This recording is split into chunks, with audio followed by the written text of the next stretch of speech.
Everyone, how are you all. I hope आप सब ठीक होंगे। तो आज की वीडियो में मैं बताऊंगी about the reflection properties. Reflection properties होती हैं पैराबोला की, हाइपरबोला की एंड एलिप्स की। तो सबसे पहले हम बात करते हैं the reflection properties of parabola. See, तो रिफ्लेक्शन प्रॉपर्टी ऑफ पैराबोला क्या कहते हैं कि मान लो मेरे पास एक पैराबोला है, ठीक है। अगर इस पैराबोला का फोकस ये है, इस पैराबोला का फोकस ये है और ये इसका एक्सेस है। आपको पता है कि इस पैराबोला का फोकस ये होगा इसका एक्सेस, ये होगा इसका एक्सेस। फोकस से मैंने पैराबोला पर फोकस से मैंने पैराबोला पे एक क्या करी, रे को स्ट्राइक कराया, ठीक है। तो वो कहता है कि जब भी फोकस से कोई रे जा रही है और वो पैराबोला को स्ट्राइक करती है, फोकस से रे जा रही है और वो पैराबोला को ऐसे स्ट्राइक करती है, तो वो पैरेलल होती है to the axis of the parabola, कि वो पैरेलल होगी to the axis of parabola. मतलब कि फोकस से कोई भी रे जाएगी टू द पैराबोला। अगर मान लो मेरा ये एक फोकस है और ये पैराबोला है, ठीक है, तो फोकस से कोई भी रे अगर पैराबोला पे जाकर टकराती है तो वो कहाँ पे जाएगी, उसके बाद वो पैरेलल हो जाएगी to the axis of the parabola. यानी कि टकराने के बाद वो कहाँ जाएगी, वो टकराने के बाद पैरेलल डायरेक्शन में जाएगी to the axis of parabola. तो reflection property of the parabola यही कहती है कि द लाइन, कि ऐसी लाइन, द फोकस से जो भी लाइन रिफ्लेक्ट करो पैराबोला पे तो वो रिफ्लेक्ट होगी parallel to the axis of the parabola, ठीक है। अब इसको ड्रॉ कैसे करना है वो बताती हूँ मैं आपको। जैसे ये मेरा एक्स और वाई एक्सिस है, ठीक है, दिस इज माय पैराबोला। ये पैराबोला मैंने लेटेस्ट रेक्टम को लेके और मेजर करके और तब बनाया था, ठीक है। ये मेरा पैराबोला है। अब वो कहता है कि अगर ये मेरा फोकस है और फोकस से मैंने एक रे भेजी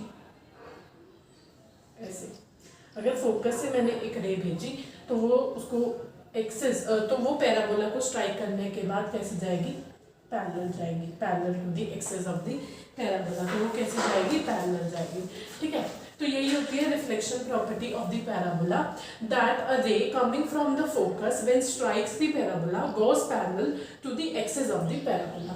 अ ray coming from the focus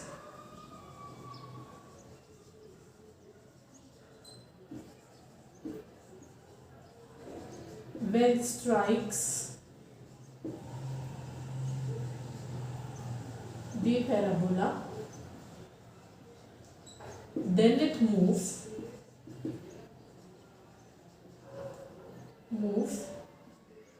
parallel to the axis of parabola. तो ये समझ में आ गई।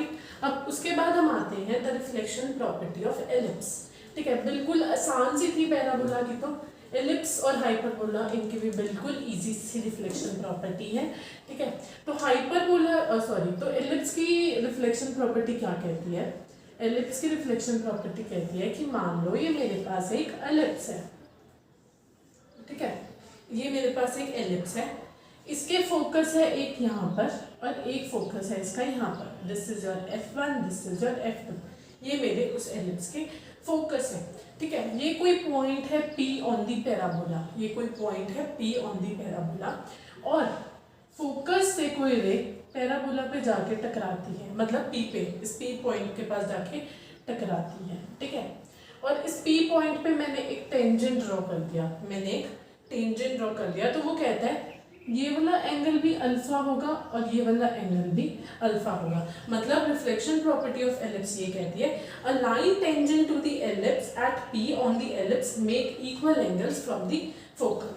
अ लाइन, पहले एक बार इसकी हम स्टेटमेंट लिख लेते हैं, फिर मैं आपको एक्सप्लेन कर दूंगी। A line tangent to the ellipse, a line tangent to the ellipse at P on ellipse, कि P एक ऐसा पॉइंट है on the ellipse, makes equal angles from foci, from foci. वो क्या कहना चाहता है कि मेरे पास कोई एक एलिप्स है, ठीक है, उस पे कोई पॉइंट P है, उस पे कोई पॉइंट P है, उस P के ऊपर मैंने एक टेंजेंट को ड्रॉ कर रखा है।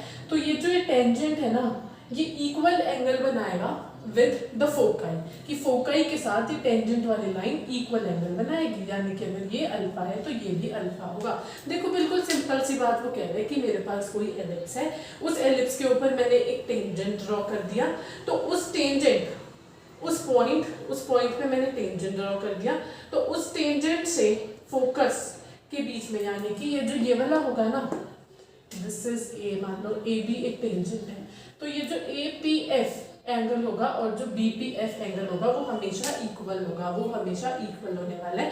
कि कोई भी एलिप्स के ऊपर अगर मैं ऐसे टेंजेंट ड्रॉ कर दूं, तो टेंजेंट वाला जो पॉइंट होगा वो फोकस के साथ कैसा बनाएगा, इक्वल एंगल बनाएगा, ठीक है। सो this was the reflection property of ellipse, ठीक है। अब हम बात करेंगे the reflection property of hyperbola. तो हाइपरबोला की रिफ्लेक्शन प्रॉपर्टी क्या कहती है? हाइपरबोला की रिफ्लेक्शन प्रॉपर्टी कहती है कि अगर मेरे पास हाइपरबोला है कुछ इस तरह, ठीक है, और ये मेरे उसके फोकस है एफ डैश, और चलो एफ डैश और एफ ये मेरे उसके फोकस हैं, ठीक है। और तो इसकी स्टेटमेंट, सबसे पहले हम स्टेटमेंट लिख लेते हैं। स्टेटमेंट क्या कहती है? A line tangent to the hyperbola at P make equal angles with the line joining the foci. बिल्कुल थोड़ी सेम सी है हाइपरबोला और एलिप्स की। A line tangent to the hyperbola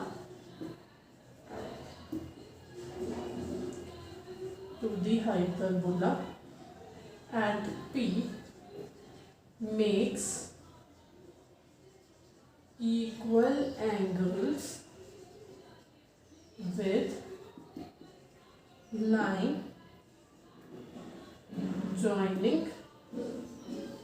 the foci। A line tangent to the hyperbola, कि मान लो इस hyperbola पे मैंने एक टेंजेंट ड्रॉ कर दिया एट P, वो टेंजेंट पास कर रहा है P से, P मैंने मान लिया यहाँ पर है एट P। चलो, makes equal angles with the line joining the foci, कि जो लाइन फोकाई को ज्वाइन कर रही है, ये वाली लाइन फोकाई से जा रही है, ये वाली लाइन, ठीक है। Make equal angles with the line joining the foci, यानी कि ये वाला एंगल और ये वाला एंगल क्या होने वाला है? इक्वल होने वाला है। A line tangent to the hyperbola, कि कोई भी हाइपरबोला है उससे एक टेंजेंट ड्रॉ कर दिया, तो क्या होगा? वो जो फोकस से दोनों फोकस से जो लाइन जा रही है टचिंग दैट हाइपरबोला, उन दोनों के बीच का जो एंगल होगा that will be equal. A line tangent to the hyperbola at P make equal angles with the line joining the foci, make equal angles with the line joining the foci. So this was the reflection property of hyperbola. Now coming to the discriminant method, how to know about the nature of the curve by the discriminant method,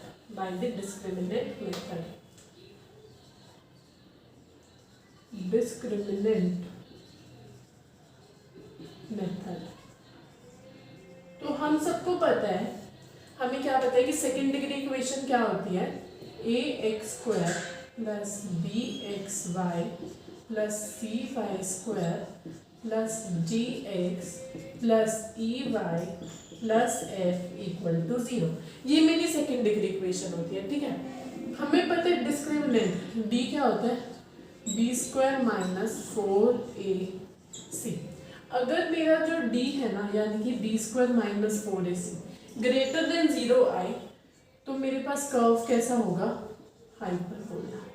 हमेशा याद रखना है कि if d is greater than 0 means if d is positive, तो मेरा the equation represent, तो वो equation होगी ना, वो इक्वेशन होगी वो रिप्रेजेंट क्या करेगी? हाइपरबोला को, या फिर इंटरसेक्टिंग लाइंस को, कोई भी मेरे पास।